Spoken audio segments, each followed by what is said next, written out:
ओम शांति।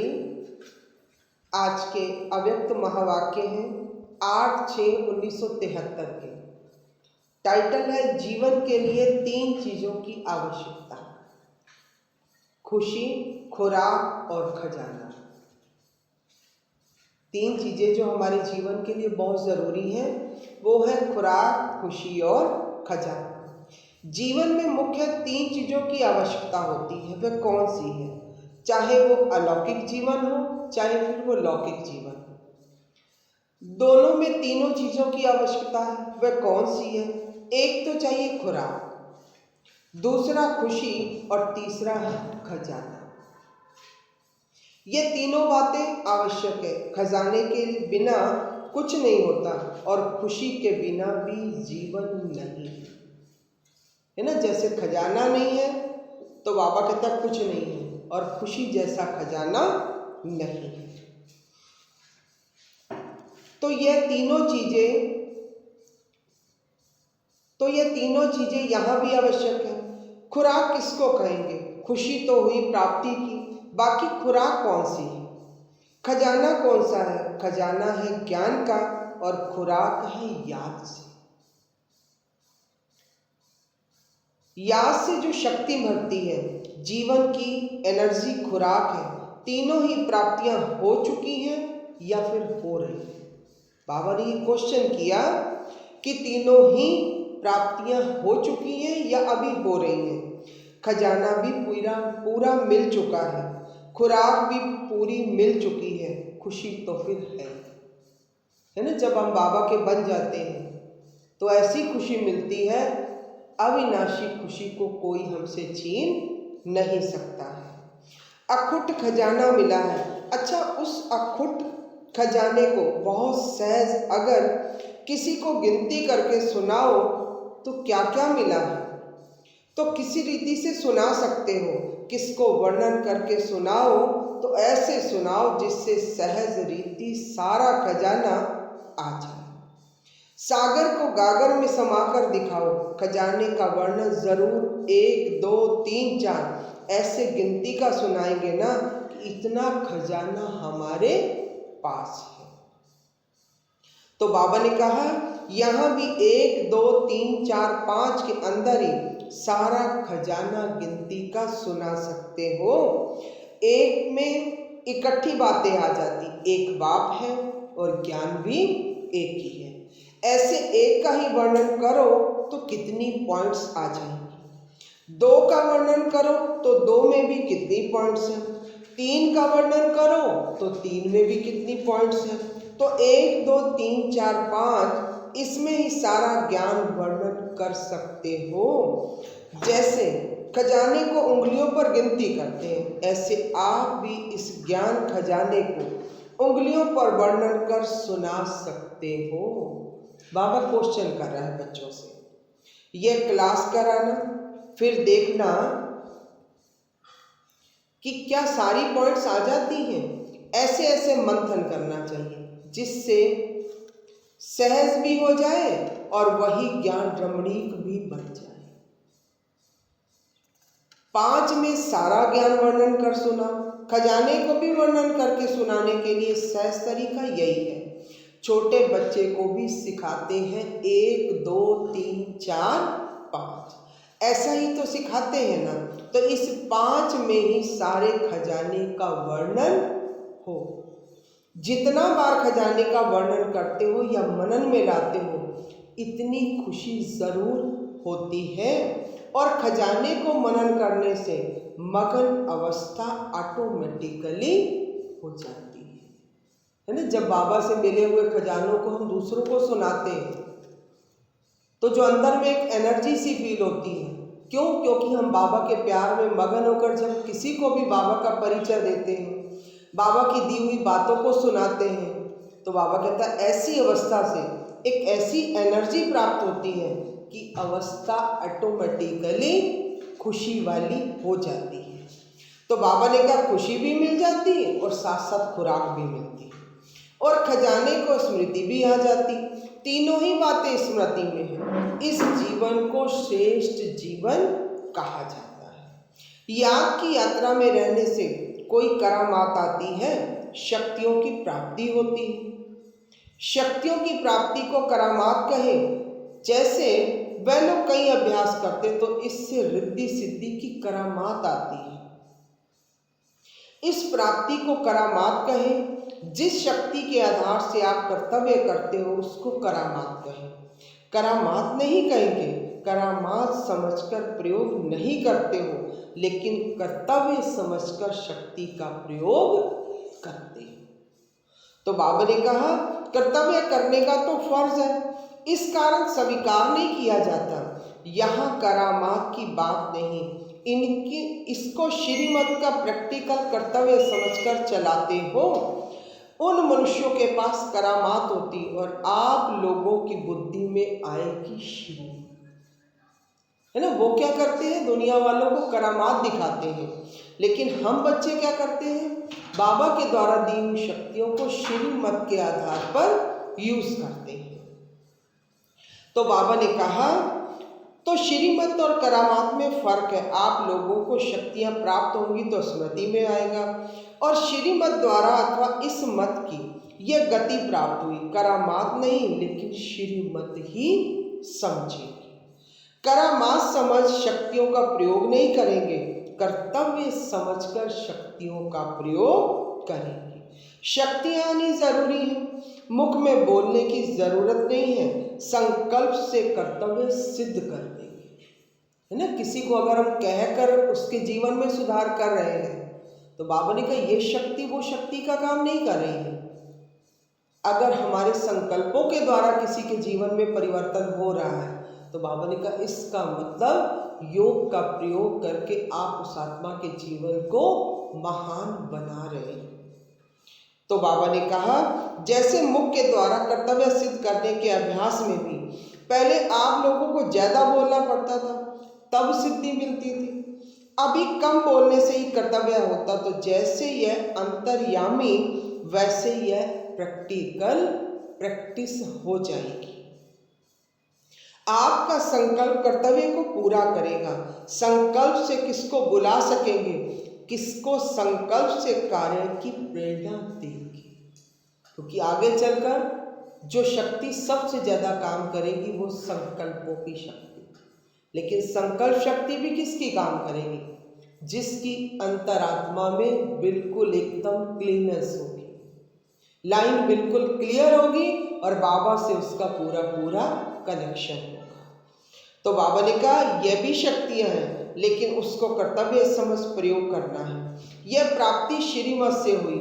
ये जैसे बटन दबाने से सारा नज़ारा टेलीविजन में आ जाता, वैसे ही आप संकल्प यहाँ करेंगे और वहाँ उसकी बुद्धि में क्लियर चित्र खिंच जाएगा। आप देखो कई बार दिन में हम लोग इस चीज़ को प्रैक्टिकल में देखते हैं कि मन में संकल्प चलता है और सामने वाला वो काम कर देता है। तो हम ये सोचते हैं कि सोच तो हम रहे थे लेकिन काम उधर से होकर आ रहा है, तो इसका मतलब जिस व्यक्ति ने वो काम करके दिखाया उसकी बुद्धि की लाइन भी बिल्कुल क्लियर है। तो बाबा कहता है यहाँ उनकी बुद्धि में क्लियर चित्र खिंच जाएगा, ऐसे कनेक्शन चलेगा, ये सभी शक्तियों की प्राप्ति होगी। इस प्राप्ति के लिए जब तक बुद्धि में और सभी बातें समाप्त हो और सिर्फ श्रीमत की आज्ञा जो मिली है वही चलती रहे, कुछ भी मिक्स ना हो। व्यर्थ संकल्प श्रीमत नहीं है, ये हमारी अपनी मन मत है ना। अगर हम कुछ भी अपने हिसाब से कह देते हैं, बाबा की श्रीमत के हिसाब से वो नहीं है, तो बाबा कहते हैं ये हम क्या करते हैं, श्रीमत नहीं मान रहे, ये हम अपनी मनमत चलाते हैं। तो जब ऐसी बुद्धि हो जाएगी जिसमें सिवाय श्रीमत के कुछ भी मिक्स ना हो, तब शक्तियां आएंगी, नजदीक आ रही हो। गायन शक्तियों का ज्यादा है, कर्तव्य के संबंध में शक्तियों का गायन ज्यादा है, क्योंकि साकार में अंतिम कर्तव्य की समाप्ति शक्तियों के द्वारा ही। आज की मुरली में भी बाबा ने क्या कहा, कन्याओं को बाबा ने ये कार्य दिया, माताओं को बाबा ने ये कार्य दिया। बाबा क्यों नाम वाला करता है, क्यों, क्योंकि बाबा ने बच्चों के पैर दबाए हैं। बहुत थकी हुई हैं माताएं और बहनें, तो बाबा ने कहा बाबा ही आकर उनकी थकावट उतारते हैं। तो बाबा ने कहा इसलिए कर्तव्य की स्मृति व यादगार भी शक्तियों की जाता है। दिन प्रतिदिन भविष्य में देवताओं के स्वरूप का पूजन व यादगार कम होता जाएगा और शक्तियों का पूजन और गायन बढ़ता जाएगा। गायन होते होते ही प्रत्यक्ष हो जाएगा। अब क्या होना है, अब तो प्रत्यक्षता का नगाड़ा बजना है ना। लोगों को आपके द्वारा साक्षात्कार होने हैं। उसी के लिए बाबा ने हर पल यही मत दी है कि हमें बाबा की श्रीमत को पूरा पूरा फॉलो करना है। निर्मल शांता दादी बाप दादा के सम्मुख बैठी है। कलकत्ता में सर्विस का साधन तो स्थापन कर लिया ना, लेकिन जैसे सर्विस के साधन की स्थापना की है वैसे पालना का रूप अभी विस्तार को पाना चाहिए। कलकत्ते के म्यूजियम द्वारा सभी आत्माओं को कैसे शांति का वरदान प्राप्त हो सके, क्योंकि कलकत्ता में अशांति ज़्यादा है। तो इतना आवाज़ फैलना चाहिए जो गवर्नमेंट तक भी ये आवाज़ जाए कि इस स्थान पर शांति सहज प्राप्त हो सकती है। तो बाबा ने कहा गवर्नमेंट द्वारा शांति दल के रूप में ऑफर हो सकती है, जैसे जेल आदि में भाषण के लिए ऑफर करते हैं, क्योंकि पाप आत्माओं को पुण्य आत्मा बनाने का साधन है। तब तो निमंत्रण देते हैं, ऐसे ही कहाँ शांति होगी तो यह शक्ति दल शांति दल समझा जाएगा। ऐसी भी गवर्नमेंट द्वारा ऑफर होगी, तब तो आफरीन गाई जाएगी। बाबा ने कहा ऐसा कुछ प्लान बनाओ जो आवाज कैसे चाहो और फैले। अशांति के बीच भी यह शांति दल सेफ्टी का बहुत बड़ा साधन है। ऐसे तुम प्रसिद्ध हो जाएंगे। जैसे भट्टी के प्रोग्राम का गायन है, आग जलते हुए भी वह स्थान सेफ्टी का साधन रहा। तो बाबा ने कहा चारों ओर आग लगी होगी लेकिन एक ही स्थान शांति का है, ऐसा लोग अनुभव करेंगे। इसी स्थान से ही हमको सेफ्टी व शांति मिल सकती है।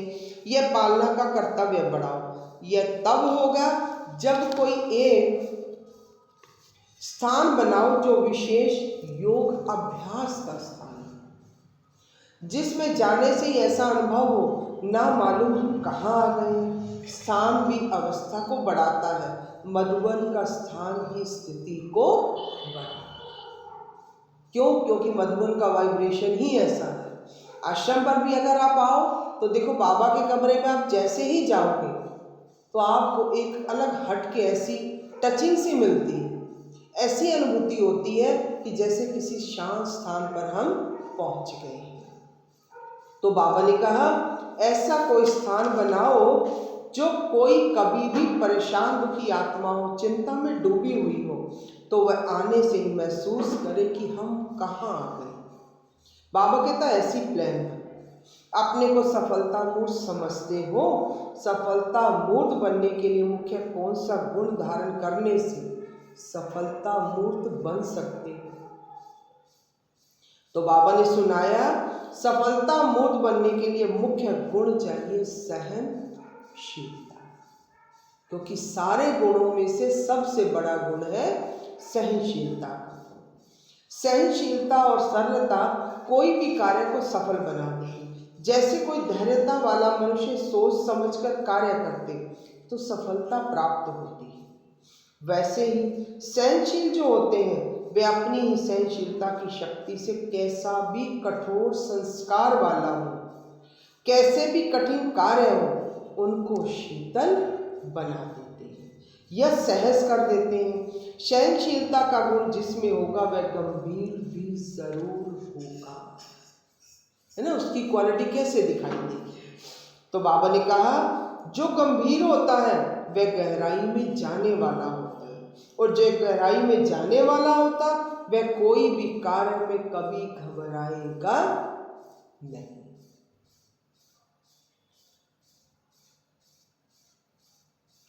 तो बाबा सुना रहे थे गहराई में जाकर सफलता प्राप्त करेगा। सहनशीलता वाले बाह्य मुक्ता के वाइब्रेशन को ही नहीं लेकिन मन के संकल्पों को भी जो उत्पन्न होते हैं उन संकल्पों की उत्पत्ति को देखकर भी घबराएंगे नहीं। अपनी सहनशीलता से सामना करेंगे। और सहनशीलता के गुण वाले की सूरत से क्या दिखाई देगा? जिनमें सहनशीलता का गुण होता है वह सूरज से सदैव संतुष्ट दिखाई देगा।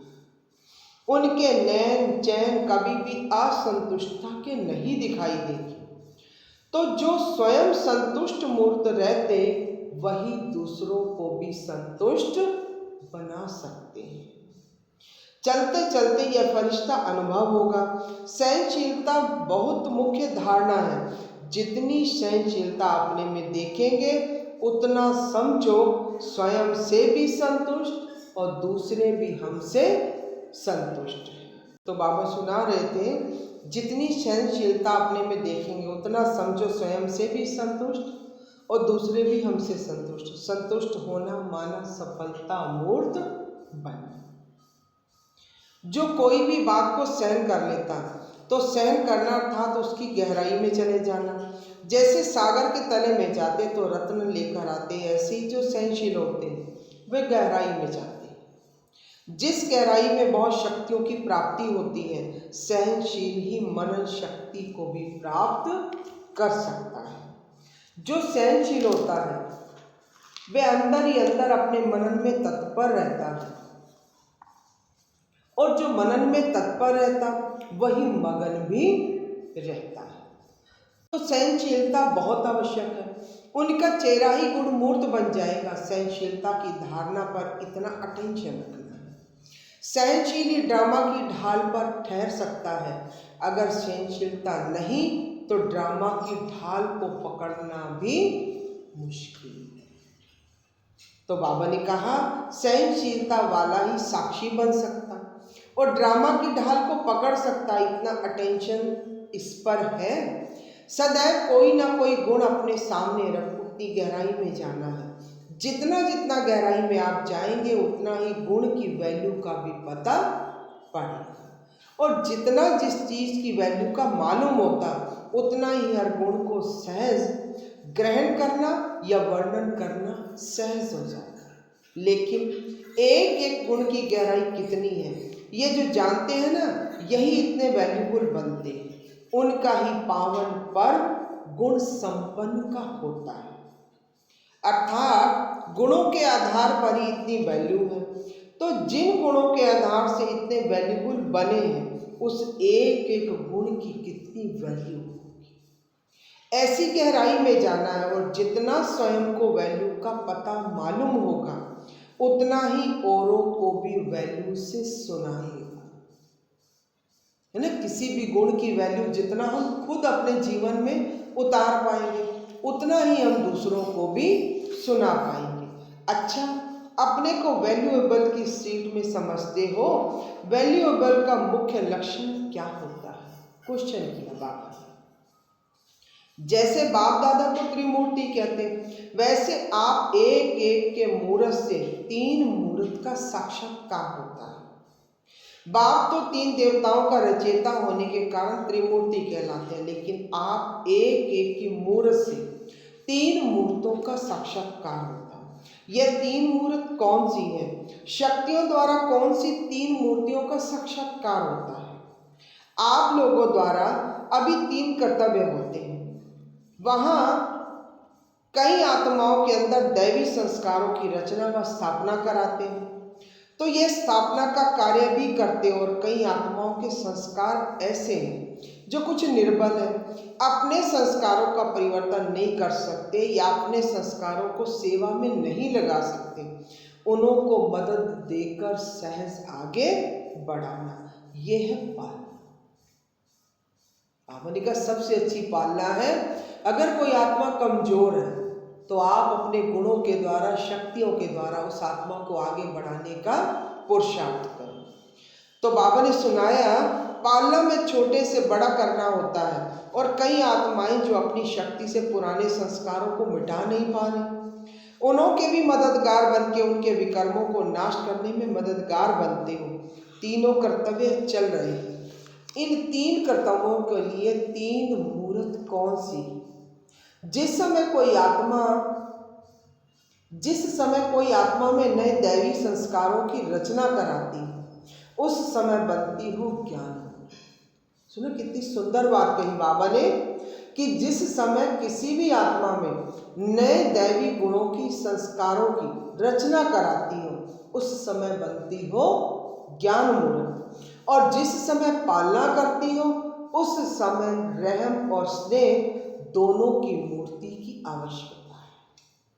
अगर रहम नहीं आता तो समझ लो स्नेह भी नहीं।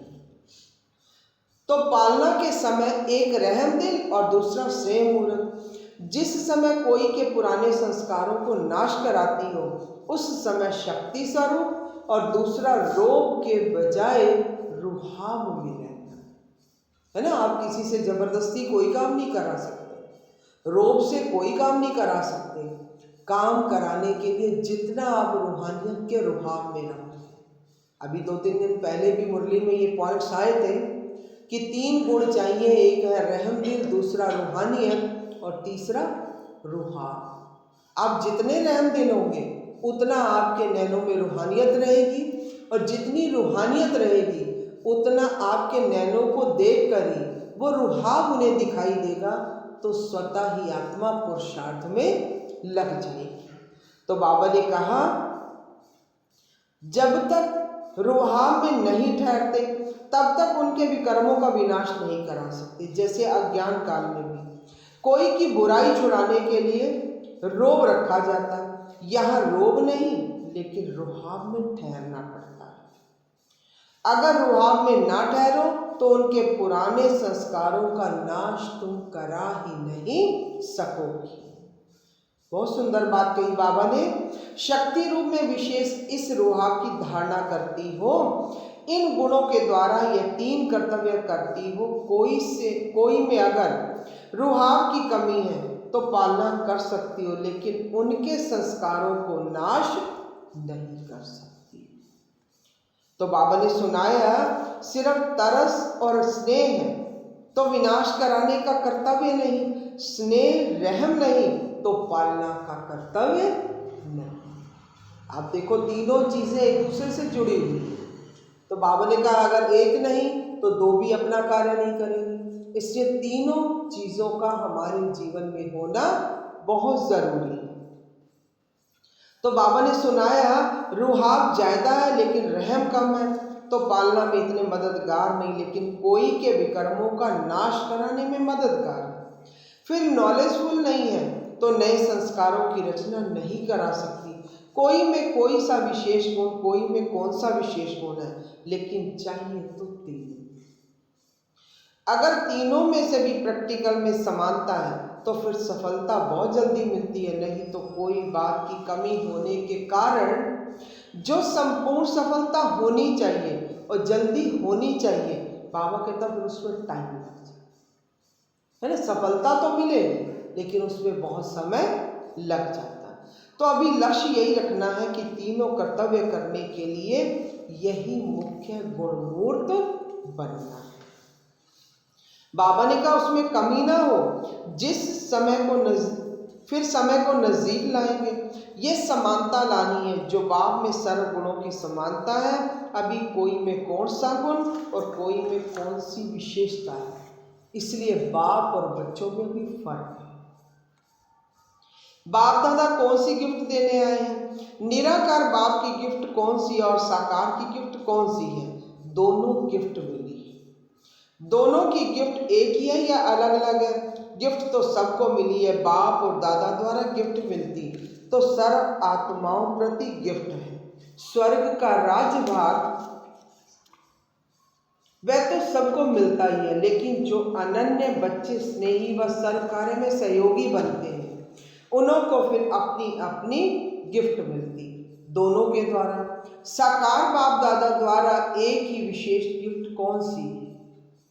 तो बाबा ने सुनाया जो स्नेही और सहयोगी रत्नों को ही मिलती है, वह स्वर्ग की गिफ्ट तो वरदान में मिलती है। साकार और निराकार द्वारा हर एक को स्पेशल वरदान भी मिला है और गिफ्ट भी मिली है। कई ऐसे वरदान हर एक को अपने अपने मिले हुए जो फिर बिना मेहनत के वरदान द्वारा सफलता को प्राप्त होती है। वरदान तो अपने अपने जानते हो, कोई को कोई विशेष शक्ति का वरदान मिला है, कोई को किसी विशेष शक्ति का वरदान मिला है।